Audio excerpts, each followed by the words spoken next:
What's up, y'all? And welcome back to Speak Your Mind Radio. I'm your hostess with the mostest, Queen Star, aka Miss Hip Hop. And today, I have a very special guest in the house, like seriously. So I'm gonna have him introduce himself. Guest. Yo, what's up, world? My name is Fred. I go by Wordman, Fred the designer. And quick brief about myself. I'm an author, educator, artist, graphic designer, fashion designer, former MC, a man of many hats, many talents. And I'm just, proud to be here this evening. Hell yeah. And I'm happy to have you. And you should have been on here, but I think you came at the right exact moment. So yeah. Timing. I'm always with the timing. The universe timing. Yeah. For sure. Y'all, we finna play this game. It's the icebreaker game. Feel me?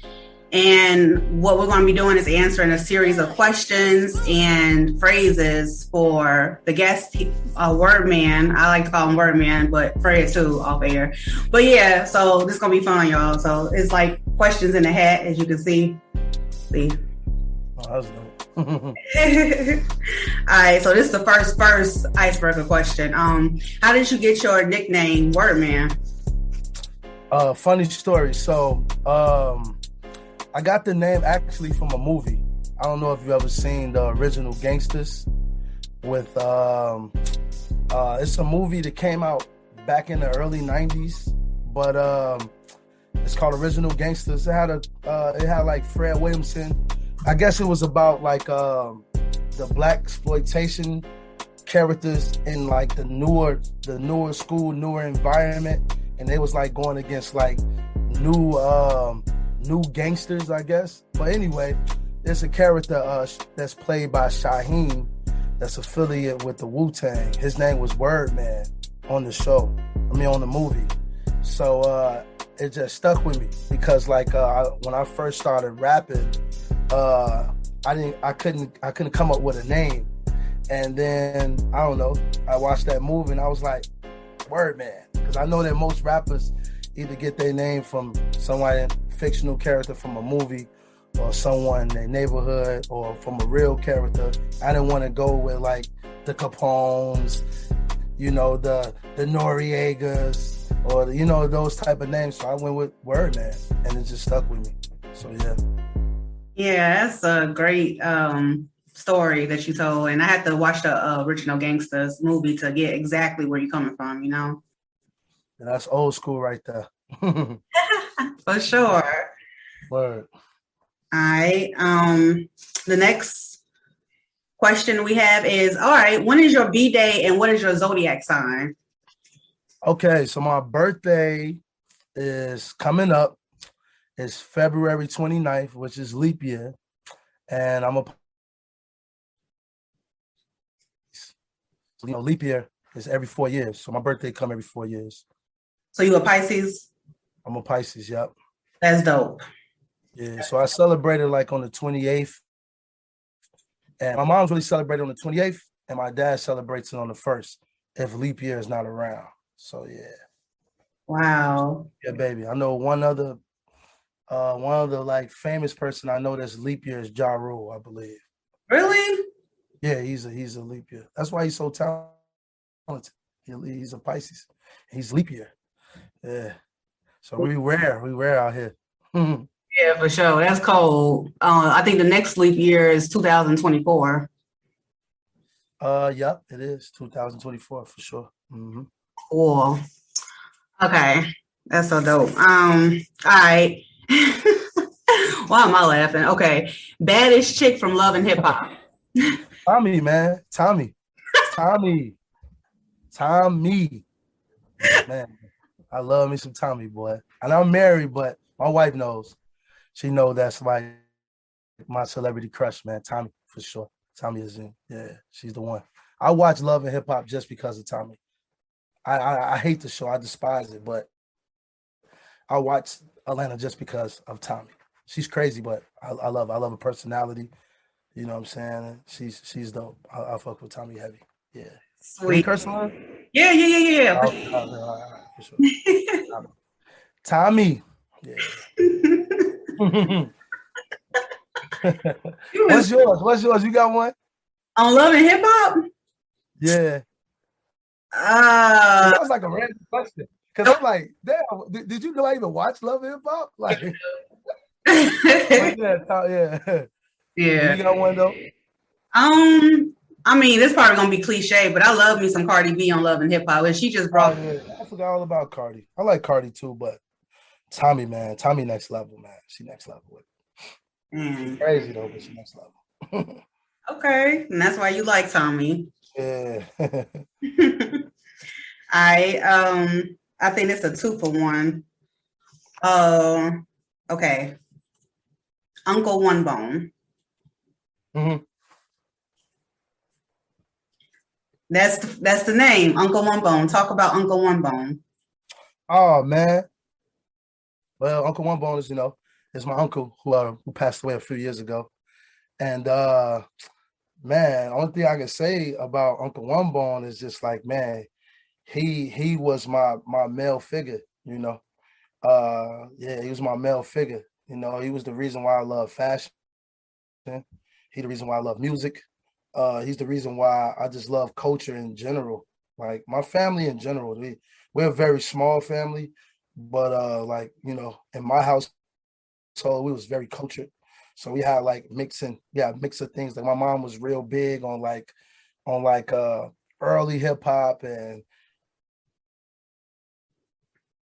early soul music. My uncle was like a house head, and he listened to gospel. And then my grandfather was like a soul type of person, where it was like Sam Cooke and Jerry Butler. So all my love for different music and genres come from my household, and Uncle One Bone definitely was the inspiration for that. You know what I'm saying? He taught me how to groom. I used to sneak in his room, listen to his CDs and stuff like that. So, you know what I'm saying? He was more like a big brother more than like an uncle. You know what I'm saying? He was like a big brother. But yeah, that's mm-hmm. Yeah, for sure. Okay. Yeah. I got a question. What's the last song you and your uncle heard together before he passed away? Man, I always used to play different type of music. I want to say maybe I don't know. I want to say it's a record. It's like this UK artist. And she's from Norway. Her name is Sharna Bass. She had a song called Hit and Run.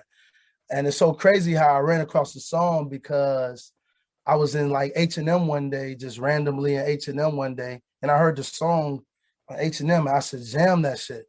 And it just stuck with me. So I just played it. I was one day I was in the car with me and I was just playing it. You know what I'm saying? That was like the last time that we was in the car together. That's the last song I kind of like played for him that he haven't heard. He haven't heard that record. So yeah, I put him on that record. You know what I'm saying? Sharna Bass, Hit and Run. It's a dope record though. Okay. We definitely at Speak Your Mind Radio gonna check Sharna Bass out, Hit and Run. Yeah, definitely play that on the show for sure. Mm-hmm. You're gonna love it. All right. Wow. Okay. Next, let's see what we got. Oh, okay. First thing that comes to your mind when I say crucial conflict and do or die. Oh man. Youth. The funniest thing that we were supposed to perform Crucial Conflict Hey and summer camp, me and my homies, but we didn't know if it was going to be appropriate or not, because Hey is about smoking weed. So, you know what I'm saying? And it was like, man, how many people in Crucial Conflict? So it's 4 members. And it was 4 of us. But like everybody couldn't get the verses right. So we end up doing it More Money, More Problems. Yeah, we end up doing More Money, More Problems. And two of the homies did, Puffy and Mace, and two of us was background dancers. And unfortunately, I was a background dancer. I wasn't because I didn't really know more money, more problems like that. But we did that at the talent show in summer camp. And Do or Die, first thing to come, I just remember like Johnny P, even though he's not part of Do or Die, but I remember Johnny P would come into my high school to play like in a celebrity basketball game. That was just like random as hell. But he came and played in a basketball game, and I remember him singing Po Pimpin' on the mic in high school. So yeah, yeah. Oh, Yeah. dope. Rest in peace, Johnny P. Oh yeah, rest in peace, Johnny P. I forgot all about Johnny P. Rest in peace to that man. Yeah, that's what I think about Crucial Conflict and Do or Die. Yeah, that's funny. That was a great story. I never but I didn't know that about you or whatever that y'all was supposed to perform. Hey. Oh yeah, man. We was young, man. We had to be. You know what's so crazy about summer camp too, and how it's weird. Chicago's a weird thing. If you know who GLC is, right? Kanye West, he rap with Kanye West.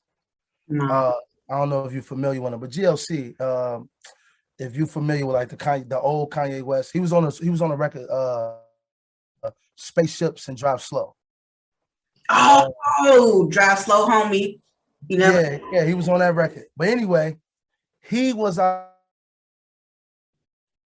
summer camp leader when we was summer camp.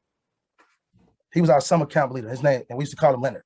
You know what I'm saying? But yeah, and in summer camp, he was our camp leader. So we knew him as Leonard, you know. And then he became GLC. It was crazy. That's crazy. Wow. Dang. Okay. Yeah, John. Okay, I'm gonna keep moving. Where did you learn how? I knew that was coming because I wanted to say that. Where did you learn how to dance? Period. I mean, I come from a family of like dancers, but I mean, I guess like going to like parties maybe. I mean, I don't know how to dance now. I mean, I'm more silly dancing now. But like back then when I was a kid, I used to like love to dance. But you know what? My uncle, man, rest in peace to my Uncle Craig, used to be a DJ. And he basically used to always like play like MC Hammer and just like records and just have me dancing. So I just, I was always a dancer like because of that. But now I don't dance. I just two-step, and I'm not dancing anymore. But yeah, well, I still like to see dancers and things like that. But no, I'm not dancing no more though. But yeah, I guess I just learned naturally, man. My peers, maybe just going to parties. I was always at parties and shit. So, back then you had to either like know three things where I'm from. Basketball, dance, or rap. That was like the popular things that the kids did. Hoop, rap, or dance. You know what I'm saying? And I did all three, so that's cool. Yeah, leap year, baby. Yeah. You know what I'm saying? That's dope. Had to make things special, Had to adapt. Speaking of adaptation, like, you feel me? Like, what was it like for you to grow up in Chicago? Like, you feel me? What's your perspective? Man, I loved it, man. Like, we experienced trauma as kids growing up in Chicago, especially like the environments I grew up in. It was like life or death type of things. But overall, man, I felt like I enjoy my youth. A lot of kids was growing up around me. They was growing up too fast. I didn't want to grow up fast. So I enjoy my youth as a kid. So I didn't start riding my bike till I was like 16, 17, something like that. I rode my bike for a long time. And then, and then my homies started getting cars and then we started getting cars ourselves. But I mean, I just enjoy my youth, yo. Like for real, I miss being young, low key. Sometimes I can always wish I can just go back and warp. That's why I like to write. That's why I be writing these children books, because it kind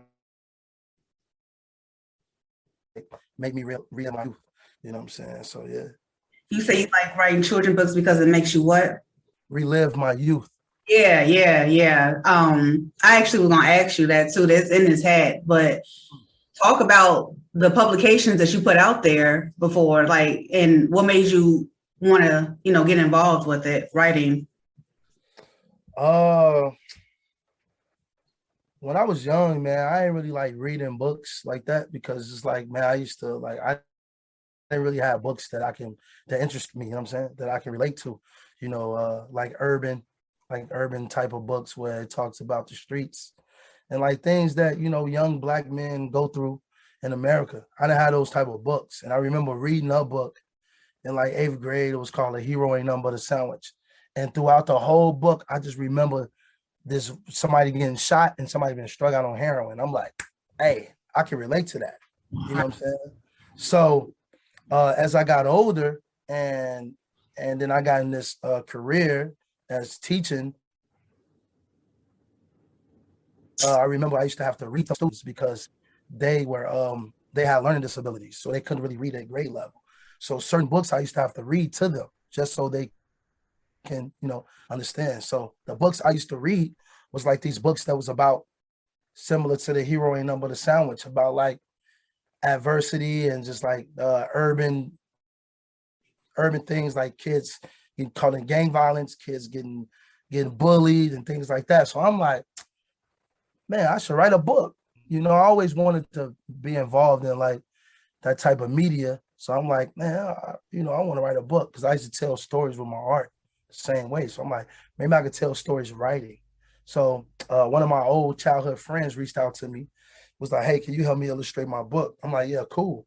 You know what I'm saying? And then she kind of inspired me to write a book, and then after I illustrated and designed 2 books and published 2 books for her, I said, let me start off. So I started with a book about my daughter, and then I started writing a novel for children, like a teen novel.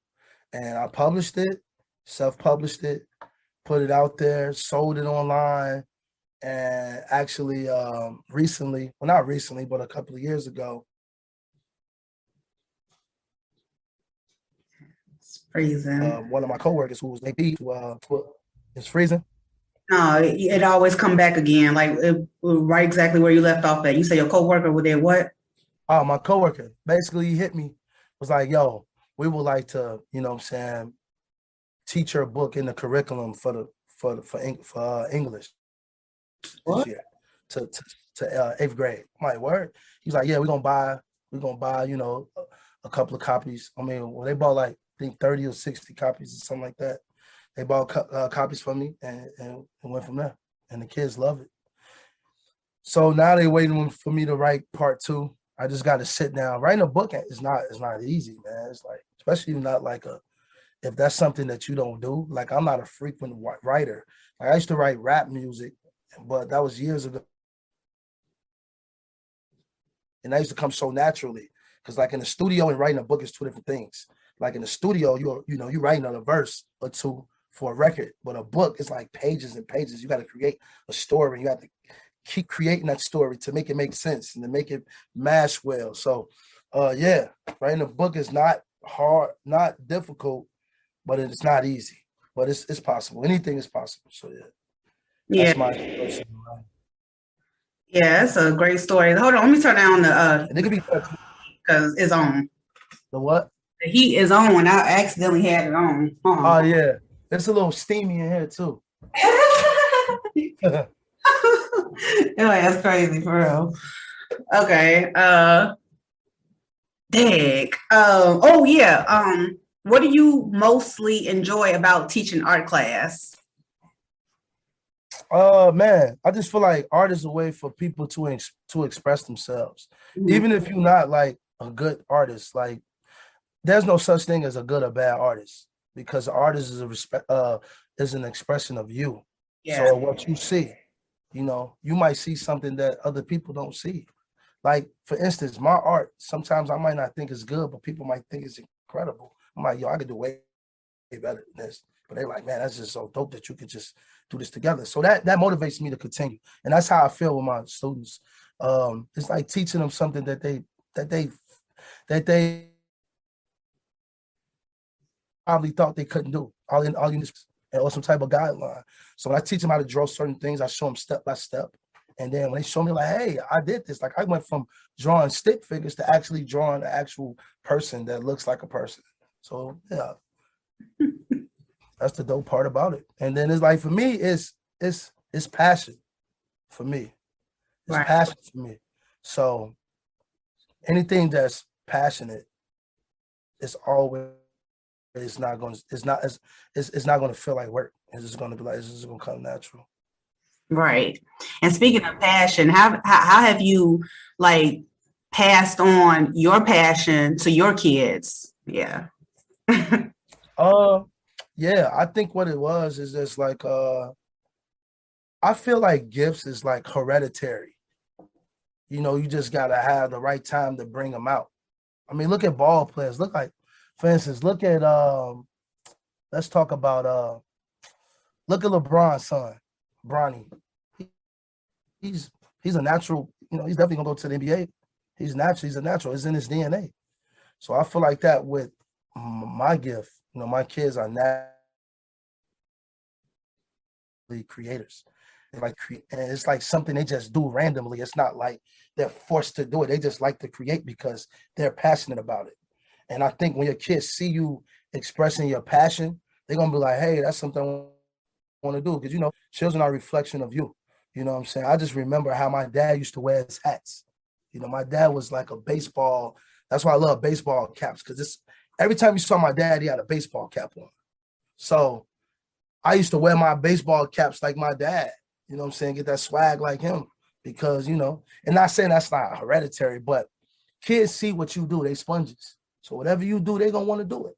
So that's why singers, they children become musicians, and artists, they children become artists, actors, whatever it is, nurses, doctors, lawyers. Like, man, my dad was in the police academy. He was a sheriff or a lieutenant. So now I'm about to become detective, because, you know, that's a legacy type of thing. So that's how I feel, yeah, with the art. I love it. I love it. You just telling me some stuff that I just like never knew. So when you plan on having kids, just remember that. Remember that. That's why you gotta, you know what I'm saying? And when you plan on having kids, just remember that. Like, children are sponges. They're gonna do whatever you do. You know, that's why you have to be a good example for them. You know what I'm saying? And you know, I was a young parent. Me and my wife, we both was young parents, but you know, we made it work. We did what we could to make it work. We just knew we weren't gonna be them ghetto ass parents. You know what I'm saying? We like to have fun. Our kids know we're a little off, but we're not, you know, we still have structure. That's dope. Still have structure. Gotta have structure, yo. Got to. Yeah, you gotta have structure. And this camera keep freezing up for some reason. But like I said, it's catching your last words though. Oh, we'll just talk about structure. Having structure in the house, kids gonna follow behind that. Yeah. You know, kids are, like I said, kids are a reflection of you. So whatever your kids do out here, you know, they're a reflection of you. So whatever, you know, it's all learned behavior. So yeah, and then it's their environment, whatever their environment is, they're gonna express that. You know, they're gonna express what type of environment they come from. Definitely. You guys set a great example each and every day. Oh, I appreciate that. That's the goal. For sure. What's the name of your fashion line? Made clothing. Stands for making a difference every day. Oh my God. Why I didn't know that? Making a difference every day. A lot of people don't know that, but if you ever like seen some of our early like designs, it had that in there. But a lot of people don't know that. They just, yeah. But that's the acronym though, for it, making a difference every day. Okay. Yeah. I see you trying to get like this. Yeah. You know, I just wanted to make a brand, man, that represented like us. Me and my partner, Q. We just wanted to do something that, you know, that represent who we were. You know, we love nostalgic things, you know. And that's what we kind of like based our brand off of. We based our brand off of like things that nostalgia that the youth might not know, that they might have forgot about. You know what I'm saying? Some people forget about the things that was nostalgic to them. when they was younger. And then it could be new to the new school, you know? So it's like, yeah, that's kind of like what we like to base our designs, and just like paying homage. We like to pay homage a lot too, to stuff, to people, things, events, whatever that inspired us. That's why we did the No Limit design, because you know how No Limit was. Yeah, how No Limit was. How they was in inspiration. How Master P, like Master P is a ghetto superstar. Like, you know what I'm saying? Yeah, he is. Yeah. Like he went from selling crack in New Orleans to playing in the NBA. Like that's a ghetto superstar right there. You know what I'm saying? For real. Yeah, I like that. You was definitely right. Like I got the hookup. Yeah, man. Like you went from man, even before I got the hookup. You ain't never seen I'm About It? Yeah, I saw that too. Yeah. Yeah, that's what I'm saying. I'm about it, yo. Like Ice Cream Man, Ghetto D. Like, you know, a country boy from NOLA and played for the Hornets. Open up movies, like had movies, telephones, like rap snacks. Like, you know what I'm saying? Master P is an icon. He's legendary. So yeah, so we like to pay homage to people like that for sure. Shout out to Master P and Lil Romeo for building that empire. Yeah, and that's what I'm talking about. See, now you getting it. We talk about DNA, hereditary. Look, his son following the same footsteps. Mm-hmm. You know, that's how you do it, for sure. Those are my inspirations. I love hip hop. Mm-hmm. I love it. You know, I love hip hop. You know, that's something that I breathe hip hop every day. The way I talk, the way I walk, everything is about me is hip hop for sure. Speaking of hip hop, what's the best hip hop verse out for you? Best? What you mean? Repeat that again. What's the best hip hop verse of all time to you? Oh, that's kind of hard. Oh, that's a hard question, yo. What? Man, that's hard, yo. The best verse? Ooh. That's hard. That's hard. I'm not gonna lie. It's one verse that I love, and that's Capadonna verse on Winter Wars. Like, you know, Capadonna is not, he's part of the Wu, but he's not like the founding members of the Wu. Right, not the original nine. That verse on Winter Wars, he's not the original. Yeah, he's just an affiliate, but he's still the Wu though. But Capadonna verse on Winter Wars is, man, it's incredible. Like, that's like one of my favorite. I say that's one of my favorite verses. That and the Quiet Storm verse. Like I remember let me see. What album was that? Murder Music came out when I was like a sophomore in high school. Mm-hmm. I sat down and it's crazy because me and Benny the Butcher did the exact same thing. And me and him the same age. I remember, I think he said he sat down and he wrote the lyrics to Quiet Storm of Prodigy. And I did the exact same thing. I wrote the lyrics down. This before the internet, this before Google. Like I sat down and pressed fast forward, record, pause, play, record, fast forward, and wrote all the lyrics to Quiet Storm. Not the one with Lil' Kim, but the original verse with all three verses from Prodigy. Because I remember that one of those verses was hip hop quotable in the source. So that's how much I hip hop. Like I said that, wrote the whole verse down. You said it was quotable. I still know that verse. Oh, it was hip hop quotable in Source magazine. Oh, in the Source magazine? Yeah, that Quiet Storm verse. That was hip hop. That was one of the hip hop quotables that year in the Source. Okay. Prodigy. Mm-hmm. Rest in peace, Prodigy, man. He's one of my favorite rappers, man. Prodigy. For sure. One of my favorite groups of all time, for sure. Wow. Yep. So, man, that was a good question. Oh, yeah. Thanks. Oh, the next question is George Washington High School. Washington was cool. I mean, it's my high school. You know what I'm saying? Uh, it was cool. It was better than the high school I was at previously, but Washington was cool, man. It was very diverse. They didn't wear uniforms, so I was cool with that. Because the Mhm. high school I went before that, we wore uniforms. So when I got to Washington, I'm like, what? Y'all don't wear uniform? Oh yeah, I'm in. So yeah. But you know what? To be honest, I really like George Washington though. It was better than the school I was at before. It wasn't the school that I wanted to go to, but my grades wasn't that good, so I couldn't get it into the school I wanted. I wanted to go to Kenwood. That's the school I wanted to go to for sure. Like, but I couldn't get in there because of my grades. I done lived in the area, so I ended up going to Washington, and I met some cool people there. It was cool. I ain't gonna lie, it was a nice experience. It was just too far for me, but it was cool though. I went from it was kind of far from where I live, but I enjoyed it. You know, um, I wish I could just go back, not to Washington though. But I wish I could just go back to like eighth grade and really got my shit together so I could really get into Kenwood. Nigga said fifth grade. Well, yeah. Yeah, I go back to eighth grade and get my shit together, and then I would apply to Kenwood, and I would have went to Kenwood for sure because that's the school I wanted to go to, Kenwood. Yeah, that makes sense. Definitely. Um, East Side. The East Side. I mean, um, shit. The East Side is the East Side. Dangerous. You know what I'm saying? I love it though. I love the East.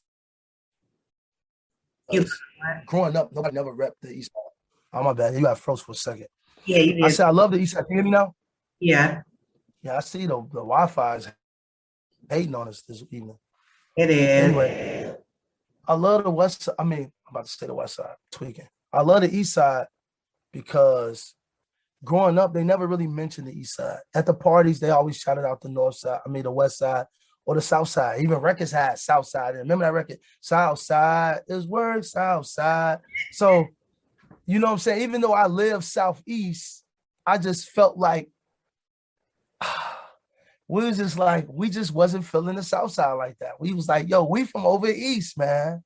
You know what I'm saying? Like, we from the East Side. We from the East Side. So thank God to like people like G Herbo for repping the East Side and making it like global in Chicago. Cause man, the East Side didn't get no love. You know what I'm saying? But now, we the East Side, and East Side is the best side for sure. So yeah, that's how I feel. I love the East. I love the South Side. Might get it tatted on me one day. East Side, we used to call ourselves the East Side Riders, ESR. Yes, East Side Riders. That was our little clique back when I was in high school. East Side Riders. So. Yeah, buddy. Oh God. All right. Mic check. Oh, so of course, people that's probably watching don't probably know who my homie Mike Check is, aka Firearm Mike D. Man, Mike Check, bro, like my brother, man. Like Mike Check, low key, like created who I am, like for real, for real. I was only a year younger than him, but he introduced me like to this hip hop. I mean, I knew about hip hop, but I feel like Mike, he was invested in hip hop.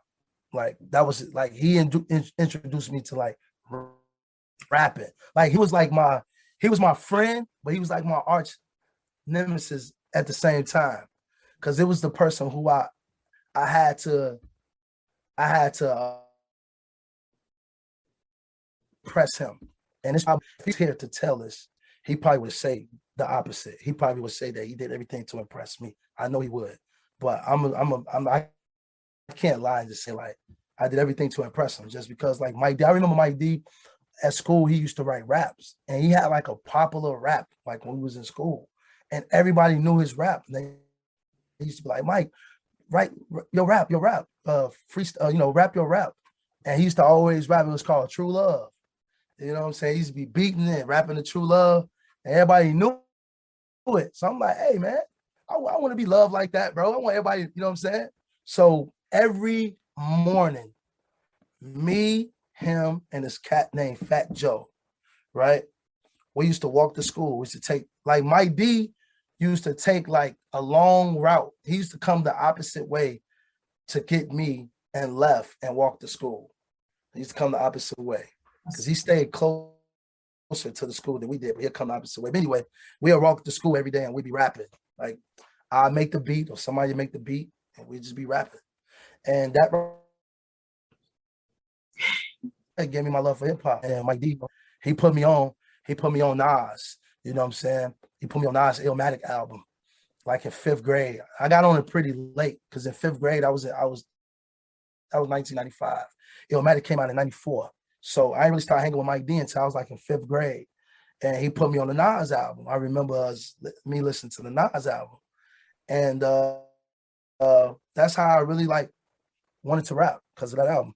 And that's how I came up with the name Wordman, because we had a group and we was trying to come up with names. He always had his name, Mike Check, you know what I'm saying? Because his name was Mike. So he always had Mike Check.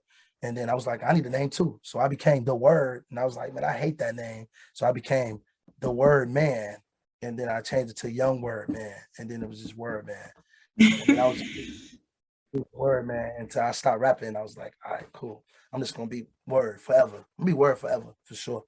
You know what I'm saying? But yeah, Mike D, man, rest in peace, man, to my brother. But yeah, he was just, Mike D was for real. Yeah, he knew all, he was like the person who really taught me the, he the one who taught me like the culture of hip hop. Like I learned it from my uncle, just like, and my mom, just like, and my pops too. And just listening to it. But Mike D, like, he made me participate in it. See, you can hear music and like it, but then when you participate, you become a part of the genre. Mike D helped me become a part of the genre. He helped me participate. So yeah, we was tagging. Like I used to be a tagger. Like that was my thing. Like I was the artist, so I used to do the graffiti shit. Like I used to be tagging the schools and all that. That was me. You know what I'm saying? Just putting in a word. I had like this symbol that it used to be like I got it kind of like from Onyx. I used to draw the Onyx symbol. You know the rap group Onyx? Yeah, I yeah. used to use like they symbol, but I put like my little twist on it. But I used to use like they symbol with it. And then I used to draw a peace sign with an arrow going that way. I didn't know what the hell that meant, but I did. I put that on all my art. That was like my tag. That was on all my artwork. A peace sign, the arrow. Wow. I didn't know what it meant. That was just something I did. But if you know hip hop, you know, that's what it was. They was graffiti artists. Who was it? I think Fat Joe was a graffiti artist. Basquiat was a graffiti artist. You know what I'm saying? Yeah. Who was that last person you said? Basquiat? Basquiat. Jean-Michel Basquiat. You don't know what that is? No. Ooh. Man, Renaissance. He's a Renaissance like artist, man. Like he legendary. Like he's one of the most famous Black artists ever. But he's from New York. I forgot what borough he's from. But he was like he was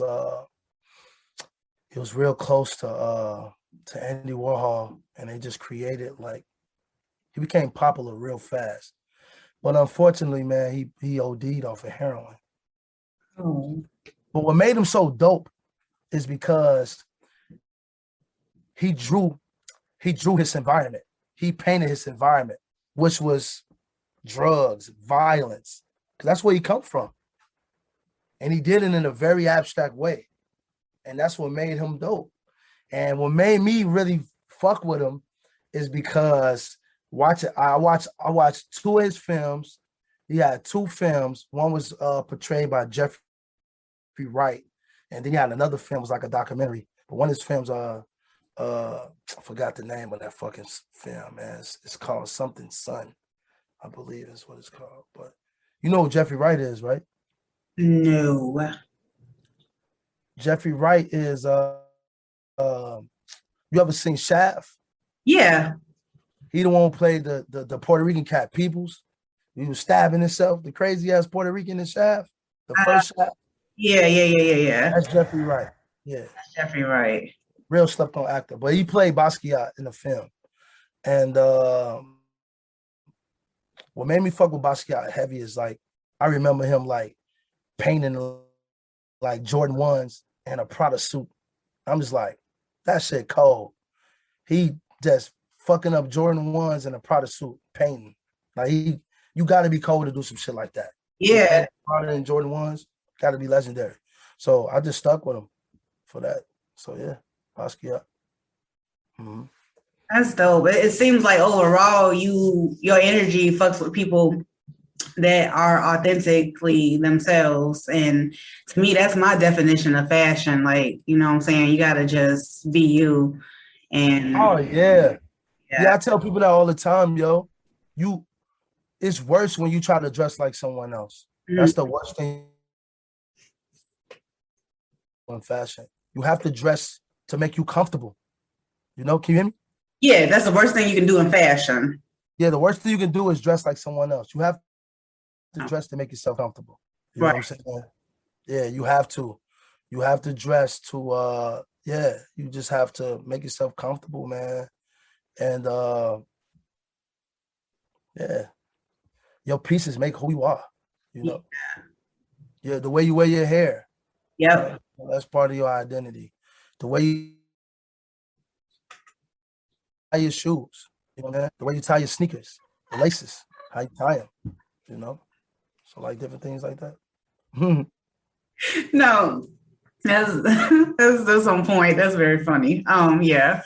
Okay, thank you, Wordman, for coming on today's show. I had a freaking blast with you. I don't know how long it's been because you was definitely in my world right now because I'm just like all over the place. But thank you. Yeah, thank you so much. Is there any last words you want to leave us with?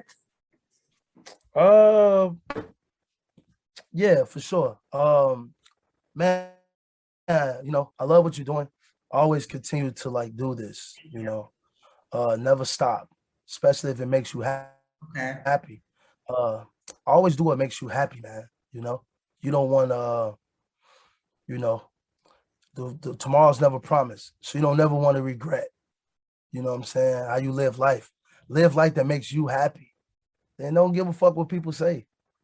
Because it makes me now for real. Because people gonna hate. People will hate on you because they can't do the shit you do. So they hate on you and try to speak against it.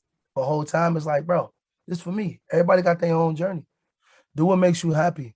And you know, keep using this platform to express yourself. And just you never know, man. You could be putting people on. I watch podcasts and interviews like I watch that shit all the day. You know what I mean? That's all I watch. And I used to do podcasts, you know, and like I said, it's just like conversation is healthy. You know what I'm saying? Yeah, it is healthy and fun. That's why I love talking to people because it's just like they have different stuff to say. Oh yeah, I gotta did I send you guys my invitation to my party? No, where is it? I'm gonna text it to you. I'm gonna text it to you right now. Okay. I thought I sent it to y'all on Facebook, but I'm gonna text it to you right now. But I don't know if y'all are free this day, but it's gonna be on the 26th. It's gonna be at the house. It's gonna be here, so y'all definitely can I'm gonna send it to you right now. Yeah. So I just sent it to you.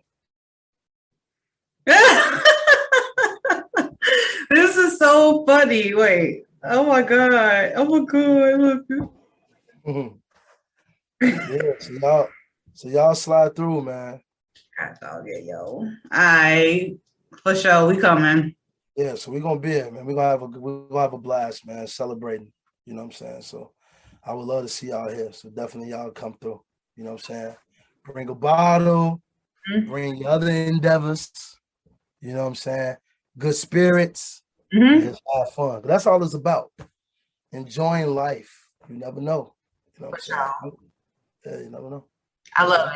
I love it. I love this interview. This is dope to me and everything because I knew you for a minute, but not like this.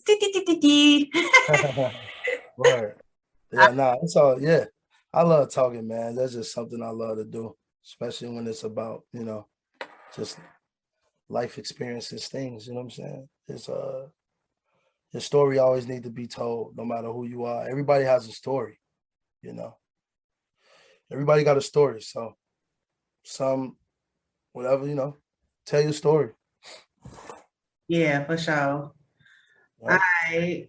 Wordman, again, thank you so much for coming on today's show. I had a blast, and I'll see you soon. All right, for sure. Peace. Peace. All right. Hey, Chi-Town, and welcome back to Speak Your Mind Radio. I'm your hostess with the mostest, Queen Star, and I'm dope, funny, and goofy. And you guys just never know who I'll be interviewing next, because I love people and I love giving back. So join me on this magical journey from hidden underground talents to legendary film directors across the world. Or watch me get hyped off solo music reviews, from cool tracks to hip-hop beats, because we now streaming on Spotify, Pandora, iHeartRadio, and Amazon Music. It's Mzhiphop, and we live, baby. Time to represent Chicago's #1 podcast, Speak Your Mind.